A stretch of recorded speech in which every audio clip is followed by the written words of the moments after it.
Last part के and में हमने देखा था कि एल्केमी कॉन्फ्रेंस स्टार्ट हो गया था, जहां जिन और लिंग लॉन्ग दोनों ने पिल रिफाइन करना स्टार्ट कर दिया था। जिसके बाद जिन ने विंड लेपर्ड क्रिस्टल की हेल्प से और लिंग लॉन्ग ने होली न्यूरॉन की हेल्प से होली ग्रेड की पिल को रिफाइन कर लिया था। लेकिन सोल क्रीक के सेंट को लग रहा था कि जिन ने किसी होली ग्रेड की पिल को रिफाइन नहीं किया है, बल्कि वो तो कोई लो लेवल की पिल है। तो ये जानकर जेनी जिन की पिल को टेस्ट करने के लिए आगे आ गई थी। जिसके बाद वो जिन की पिल को खाकर उसे एब्जॉर्ब करने के लिए बैठ गई थी। वहीं मास्टर चेंग भी लिंग लॉन्ग की पिल को टेस्ट करने लगे थे, जहां जेनी ने तो जिन की पिल को आसानी से एब्जॉर्ब कर लिया था। लेकिन मास्टर चेंग लिंग लॉन्ग की पिल्स को एब्जॉर्ब करने के कारण आउट ऑफ कंट्रोल हो गए थे और सभी पर अटैक करने लग गए थे। तभी उन्होंने लिंग लॉन्ग पर भी अटैक कर दिया था, लेकिन जिन ने बीच में आकर मास्टर चेंग के अटैक को रोक लिया था। अब आगे तो इस पार्ट की स्टार्टिंग भी बिल्कुल उसी सीन से होती है जब जिन मास्टर चेंग के अटैक को रोक रहा था, लेकिन जिन को उनका अटैक रोकने में काफी दिक्कत हो रही थी। तभी जेनी अपने आइस लोटस स्पिरिट की हेल्प से उस अटैक को डिस्ट्रॉय कर देती है।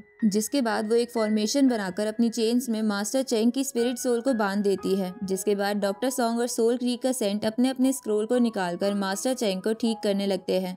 वही लिंग लॉन्ग जिन के पास आकर उससे पूछती है कि तुमने मेरी जान क्यों बचाई, जिस पर जिन उसे कहता है कि हम दोनों एनिमी नहीं हैं, बल्कि बस कॉम्पिटिटर है, इसलिए मैंने इंसानियत के नाते तुम्हें बचा लिया। उसी वक्त वहाँ जेनी आकर जिन से पूछती है कि क्या तुम ठीक हो, जिस पर जिन हाँ करता है। अब जिन जेनी से पूछता है कि ये मास्टर चेंग के साथ क्या हो रहा है, जिस पर जेनी उसे बताती है कि मास्टर चेंग ने फोर्सिबली ब्रेक थ्रू करने की कोशिश की थी, लेकिन ये इस पावर को कंट्रोल नहीं कर पाए, इसलिए इनकी ये हालत हो गई है। तभी मास्टर चेंग नॉर्मल हो जाते हैं, इसलिए जेनी अपने फॉर्मेशन को बंद कर देती है। जिसके बाद मास्टर मिन आगे आकर मास्टर चेंग को सहारा देते हैं। वहीं सोल क्रीक के सेंट को समझ नहीं आ रहा था कि उनकी पिल ने काम क्यों नहीं किया। तभी जिन उनसे कहता है कि आप दूसरों के होली न्यूरॉन की हेल्प से पिल तो रिफाइन कर सकते हो, लेकिन शायद आपको ये नहीं पता कि इस तरह की पिल की पावर को हर कोई कंट्रोल नहीं कर सकता है। ये सुनकर मास्टर लिन सोल क्रीक के सेंट से पूछते हैं कि आखिर ये जिन किस बारे में बात कर रहा है। अब सबको शक हो जाने की वजह से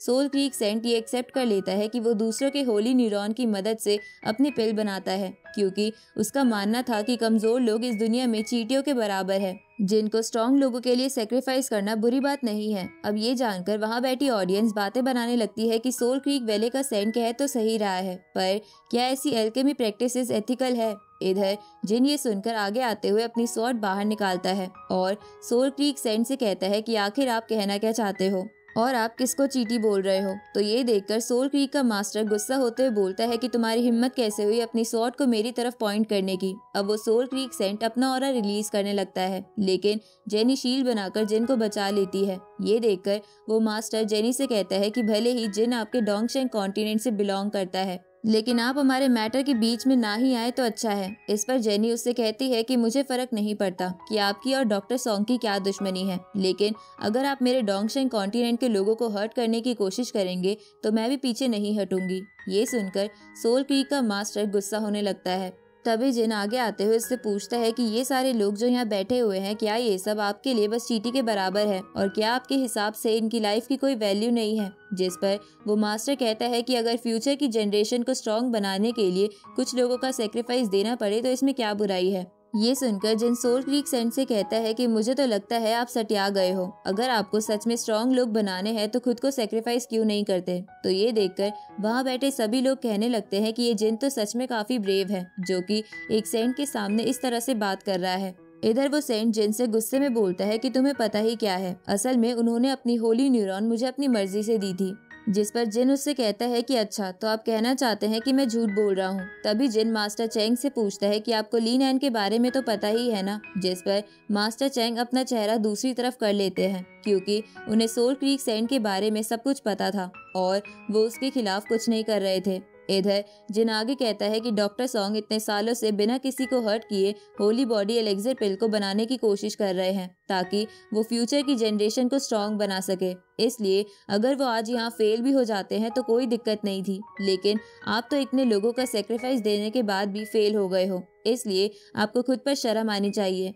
तभी जेनी आगे आते हुए कहती है कि मैं आप सबसे इतना कहना चाहती हूँ कि एल्केमी कॉन्फ्रेंस खत्म हो चुका है और यहाँ जिन की पिल लिंग लॉन्ग की पिल से ज्यादा अच्छी थी, इसलिए इस कॉन्फ्रेंस का विनर जिन है। तो सोल क्रीक का सेंट भी अपनी हार को एक्सेप्ट कर लेता है, जिसके बाद वो जी हाओ और लिंग लॉन्ग के साथ वहाँ से निकल जाता है। जिसके बाद सभी लोग वापस डॉक्टर मेंशन में आ जाते हैं, जहाँ सभी डॉक्टर सॉन्ग की जीत के लिए पार्टी करने लगते हैं। साथ ही वहाँ सॉन्ग यान डॉक्टर सॉन्ग की तारीफ करता है, जिस पर डॉक्टर सॉन्ग कहते हैं कि ये सब बस जिन के कारण ही हुआ है। इसलिए वो जिन को थैंक्स करते हुए कहते हैं कि तुमने मेरी काफ़ी हेल्प करी है, इसलिए तुम मुझसे आज कुछ भी मांग सकते हो। इस पर जिन उनसे कहता है कि मुझे कुछ नहीं चाहिए, लेकिन मैं आपसे रिक्वेस्ट करता हूँ कि आप बेन को भी अपना स्टूडेंट बना लीजिए। वहीं डॉक्टर सॉन्ग की बेटी भी अपने फादर से इस बात की रिक्वेस्ट करने लगती है, तो डॉक्टर सॉन्ग इसके लिए मान जाते हैं। ये देखकर बेन खड़ा होते हुए डॉक्टर सॉन्ग को थैंक्स करता है। तभी वहाँ जेनी की दोनों सर्वेंट आकर कहती हैं कि जेनी ने जिन को कुछ बात करने के लिए बुलाया है और वो जिन को अपने साथ चलने को कहती है, तो जिन तुरंत वहाँ से जाने लगता है। ये देखकर सॉन्ग यान अपने मन में सोचता है कि क्या सच में फेरी क्वीन जिन को जानती है और ये जिन आखिर हर ब्यूटीफुल लड़की का दोस्त कैसे बन जाता है। वहीं जिन को जाता देख मिस को थोड़ा जेलस फील होने लगता है। इस तरफ जिन खुश होते हुए जेनी के रूम में आ जाता है, लेकिन जेनी वहाँ नहीं थी।